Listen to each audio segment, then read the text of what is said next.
Hey everyone!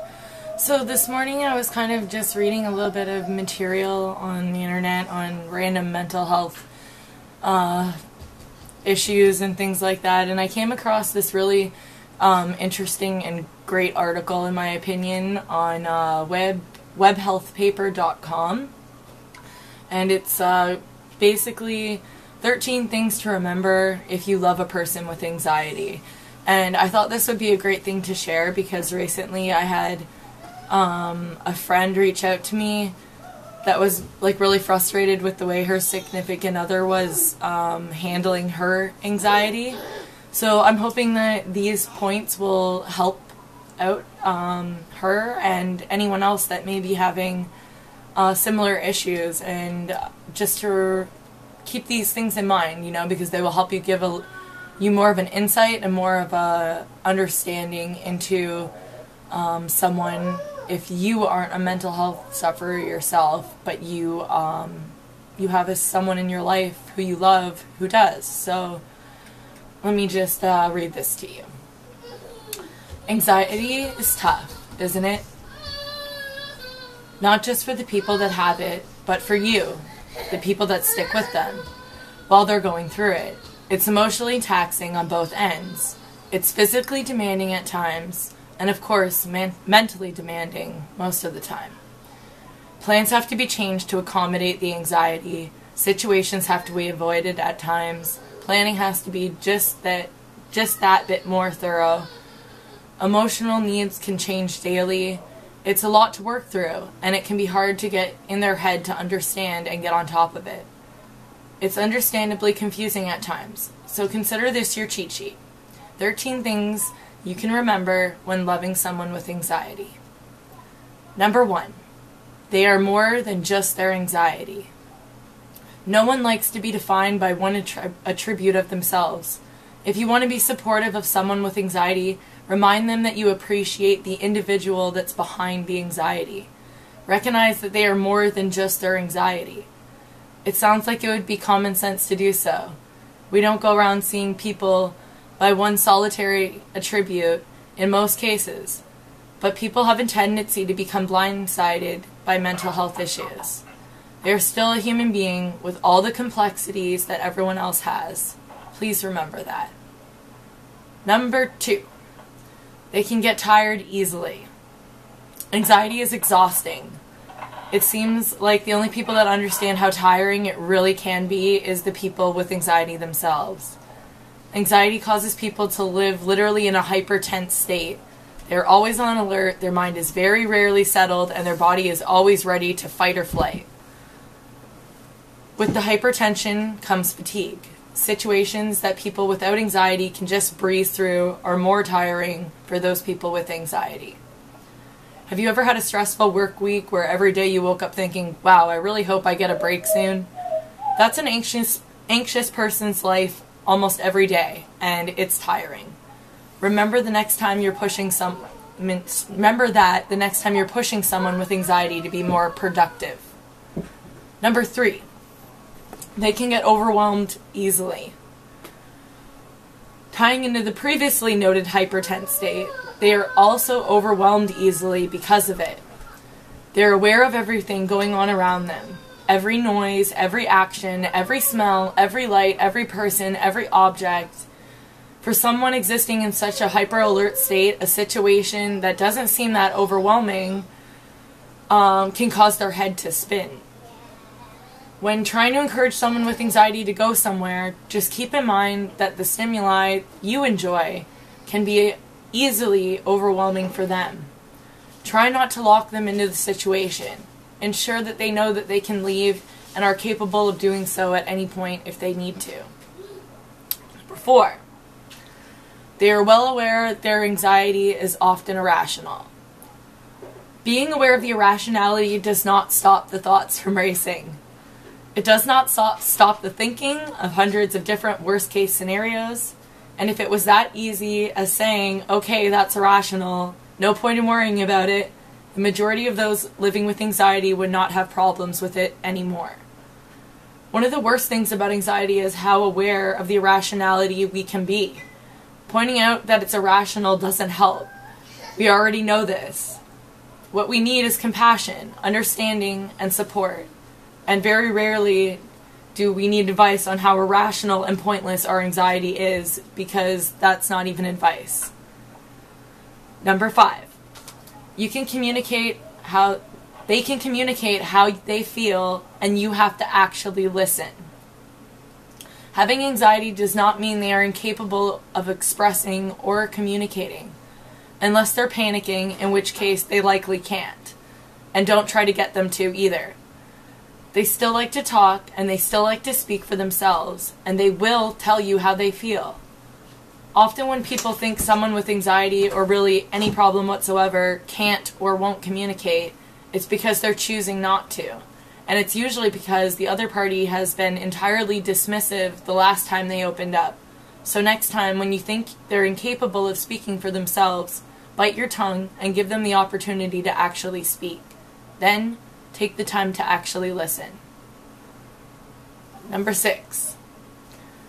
They don't need someone constantly asking, "Are you okay?" while they're panicking. When you see someone panicking and you know they have anxiety, do you really need to ask them, "Are you okay?" You already know the answer. Their heart is pounding 1,000,000 miles an hour, their hands are clamming up, their chest is tightening, their limbs are vibrating from all of the adrenaline, and their mind is just sunken into the limbic system's fight or flight response. Honestly, part of them probably thinks they're dying. So instead of asking, "Are you okay?" try something a little more helpful and constructive. Good examples of this would be, remember your breathing, or remember, whatever we did last time to help them before, remind them of that. Bring that back up. Hey, remember how we worked through it last time? Let's do that again. Would you like me to help you, or would you like me to take you somewhere quieter or safer or calmer? I'm here if you need me. At this point, you should probably just leave them alone unless they ask for something, and just sit with them. You're panicking, it won't last. You've got through this before, you'll get past it again.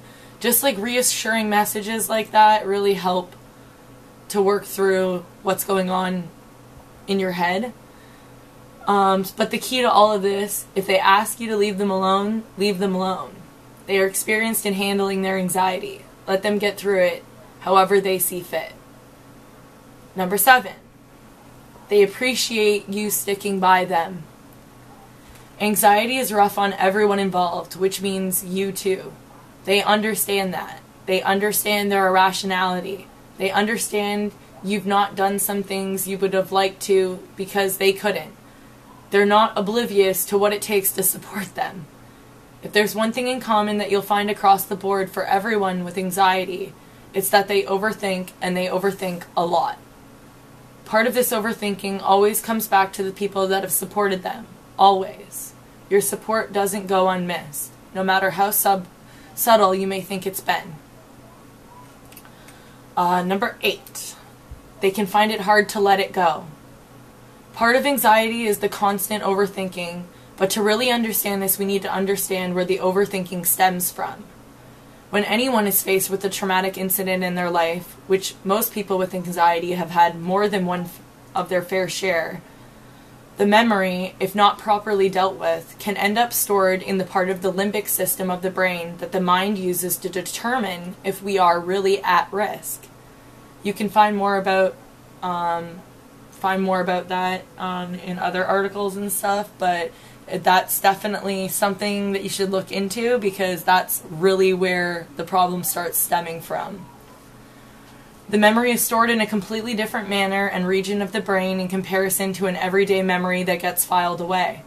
This causes the brain to react differently to the memory. The brain is actively seeking to make links between the traumatic memory and the present situation that it's currently in, partially because of the hypertension in your state.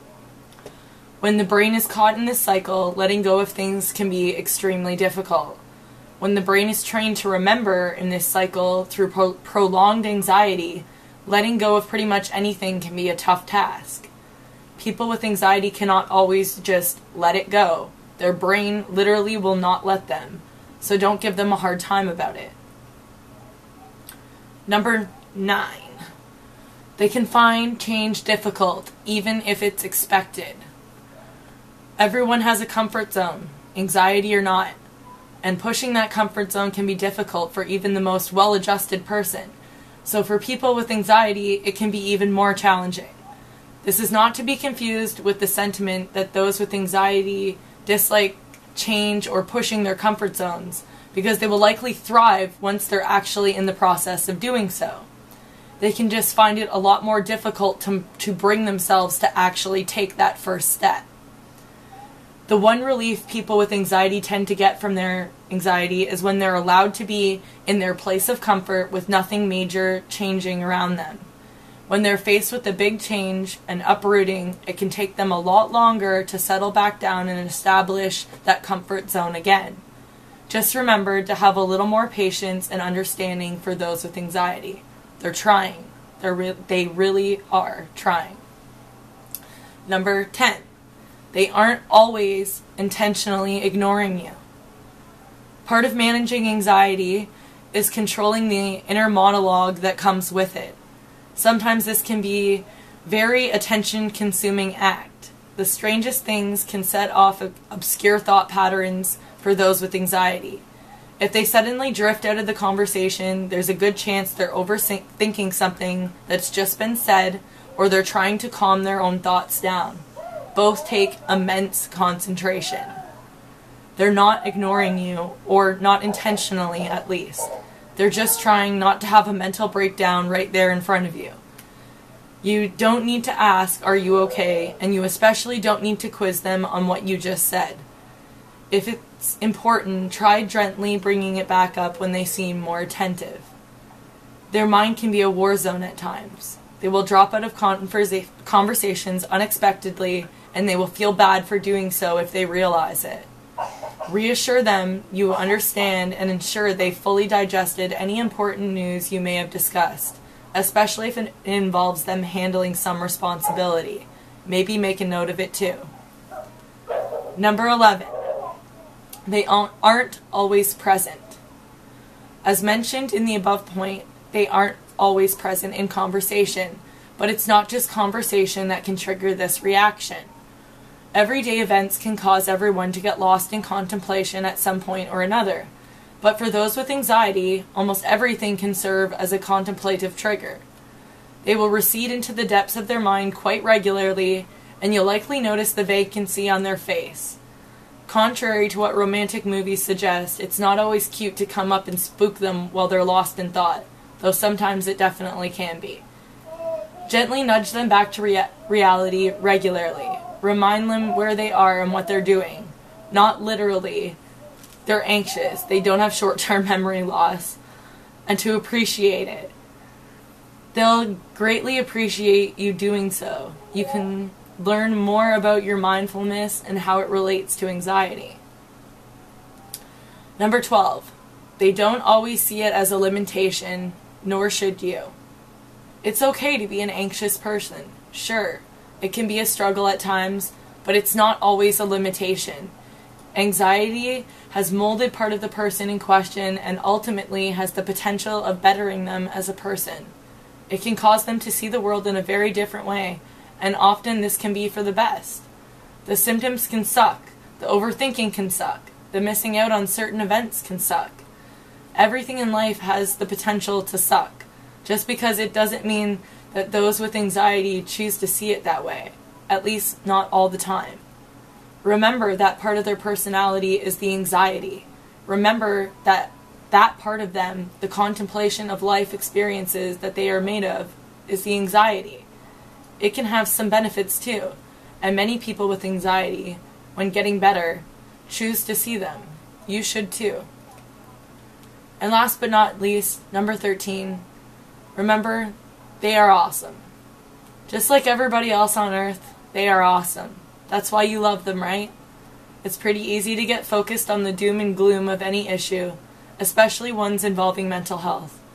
But part of overcoming them is remembering that awesomeness that came before and will come after the issue. Choose to see the benefits. Choose to see the upside of the situation. Choose to see the awesomeness. If they can, so can you. Cheat sheet over. Done. Finished. Keep these in mind, and your whole experience may be a lot easier. Then again, it may not be either. We're humans and we're unique. What works for one may not work for another, but there's one thing that always works: loving compassion. If you take anything away from this article, let it be that everyone, especially those struggling, deserve love and compassion. So spread it all around. And remember, you're never alone.